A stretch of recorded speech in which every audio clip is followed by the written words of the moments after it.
Hi అండి, అందరికీ నమస్కారం. Welcome to my YouTube channel. ఇప్పుడే అందిన వార్త అండి, సీఎంపై హత్యా ప్రయత్నం. సో మంత్రి అంబటి అయితే ఈ విధంగా వ్యాఖ్యానించారు. ఆ వ్యాఖ్యలే ఈ వీడియోలో తెలుసుకుందాం. వీడియో అయితే ఎక్కడ స్కిప్ చేయకుండా ఎండ్ వరకు అయితే చూసేయండి. వీడియో నచ్చినట్లయితే ఒక లైక్ చేయండి. ఇంకా సబ్స్క్రైబ్ అవ్వనట్లయితే మన ఛానల్ సబ్స్క్రైబ్ చేసుకోవడం ద్వారా నేను చేసే ప్రతి ఒక్క అప్డేట్ న్యూస్ అందరికంటే ముందుగా మీ వరకు రీచ్ అవుతుంది. ఇక ఆలస్యం చేయకుండా వివరాలకైతే వెళ్ళిపోదాం. సీఎం జగన్పై దాడికి నిరసనగా సత్తెనపల్లిలో నల్ల జెండాలతో వైసీపీ పార్టీ నేతలు ర్యాలీ చేశారు. ఈ ర్యాలీలో మంత్రి అంబటి రాంబాబు పాల్గొన్నారు. అనంతరం ఆయన మీడియాతో మాట్లాడారు. సీఎం జగన్పై జరిగిన దాడిపై సంచలన వ్యాఖ్యలు చేశారు. ప్రజల ఆదరణతో అనేక సంక్షేమ పథకాలను సీఎం జగన్ అందిస్తున్నారని కూడా ఆయన గుర్తు చేశారు.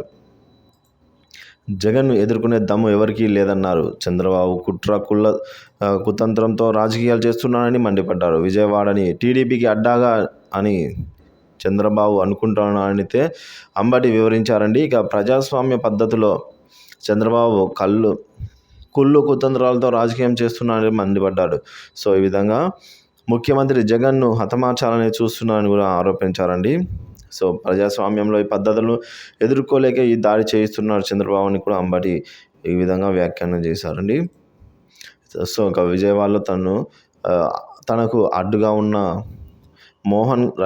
వంగవీటి మోహన్ రంగాని చంద్రబాబు గారే హత్య చేశారన్నారు.